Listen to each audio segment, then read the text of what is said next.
Olá, tudo bem? Para essa questão aqui, você tem esse esqueminha, onde você tem uma partícula que vai ser lançada com uma velocidade horizontal v. E nessas placas a gente vai ter um campo elétrico, que ele vai ser vertical para cima.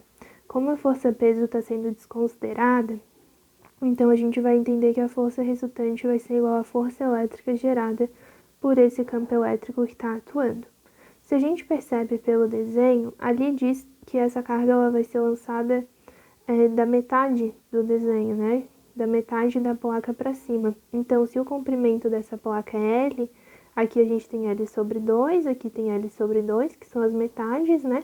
E daí essa carga vai ser lançada exatamente da metade, e no caso ela vai percorrer metade do comprimento total entre as placas, tá? Então, num primeiro momento em que a gente tem um comprimento L, essa carga vai percorrer L sobre 2. Num segundo momento em que a gente vai ter dois L's, né, porque o comprimento, a distância entre as placas vai dobrar, aí a gente vai ter uma distância L aqui sendo percorrida, que vai ser a metade de 2L, tá? Fórmulas da eletrostática que vão ser importantes. A primeira delas que a gente vai usar é que a força é igual ao campo vezes a carga. Como eu já comentei, a força resultante vai ser igual à força elétrica. A força resultante, pela segunda lei de Newton, a gente sabe que é massa vezes aceleração, enquanto que a força elétrica vai ser igual ao campo elétrico vezes a carga.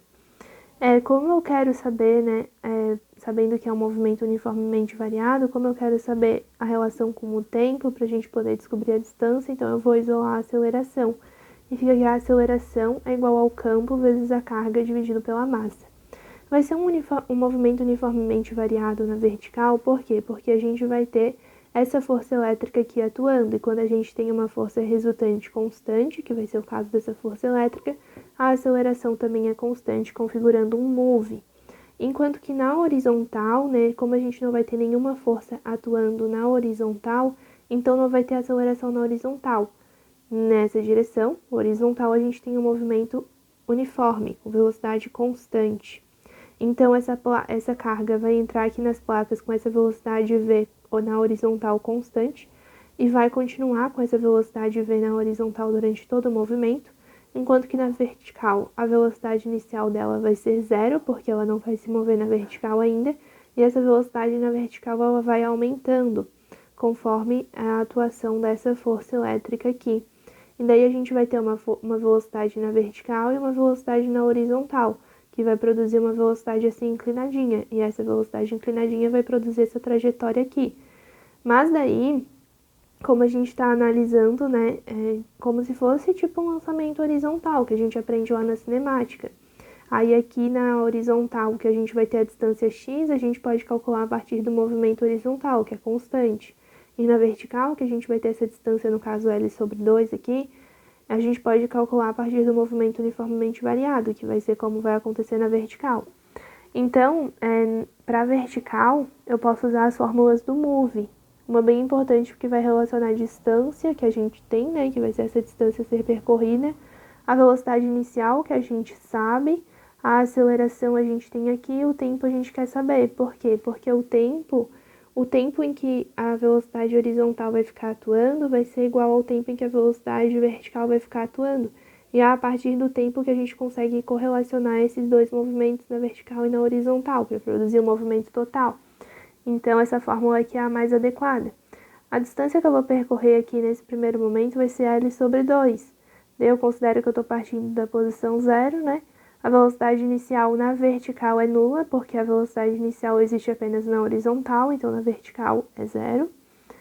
Aí aqui é o tempo normal, a aceleração só substitui pelo que a gente já descobriu, o tempo vai ser o tempo em que vai permanecer o movimento dividido para 2. Aqui eu só fiz a divisão de frações, né? Lembrando que a de baixo a gente inverte e multiplica pelo que está em cima. Aí fica L sobre 2 igual ao campo vezes a carga vezes o tempo ao quadrado dividido para 2 vezes a massa. Eu só cortei esse 2 com esse 2, que está dos dois lados. E ficou que o comprimento é igual ao campo vezes a carga vezes o tempo ao quadrado dividido pela massa.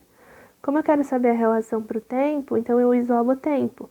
A massa passa multiplicando, o campo e a carga passam dividindo. Como aqui tem ao quadrado, eu coloco a raiz. E fica que o tempo é igual a raiz de L vezes M dividido para o campo vezes a carga. Aí, Pelas fórmulas da eletrostática, tem a fórmula do deu. Distância vezes o campo é igual ao potencial. Então, eu posso dizer que o campo é igual ao potencial dividido pela distância. Mas essa distância vai ser a distância entre as placas que estão produzindo o campo elétrico, que no caso aqui vai ser L, né? Que a gente tem que usar coerente com o que a gente está usando aqui, que é essa primeira situação. Então, se a distância entre as cargas é L, eu venho aqui e coloco L no lugar dessa distância, e esse L que está multiplicando passa dividindo, e assim eu tenho que o campo é igual ao potencial dividido pelo comprimento.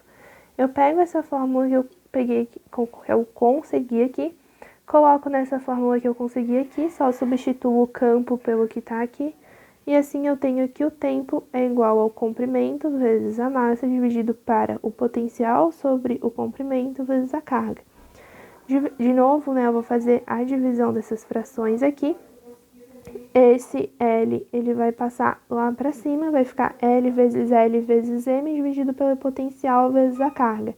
L vezes L fica L ao quadrado.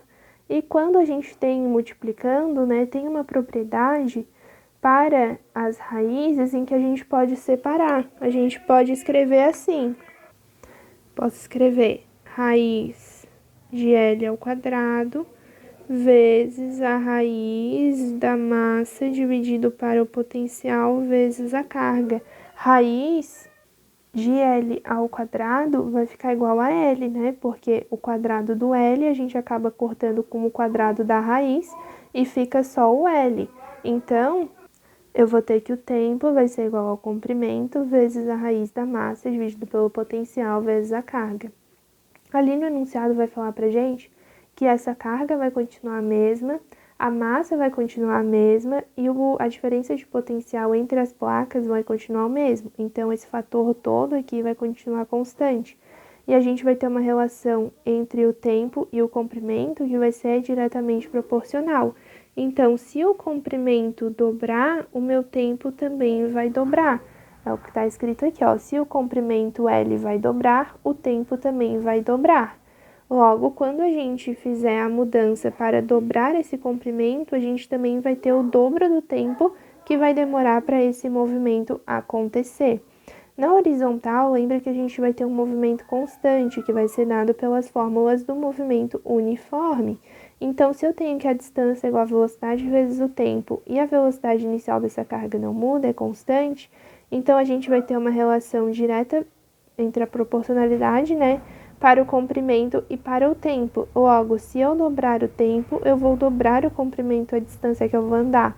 Sendo assim, dobrando o comprimento, a distância entre as placas, eu vou dobrar o tempo. E dobrando o tempo, eu dobro a distância horizontal que é percorrida, que é o que está escrito aqui, com a velocidade constante. Se o tempo dobra, a distância vai dobrar também. E assim a gente vai ter que essa distância horizontal x vai ser o dobro da distância que existia na primeira situação, quando a gente dobra o comprimento.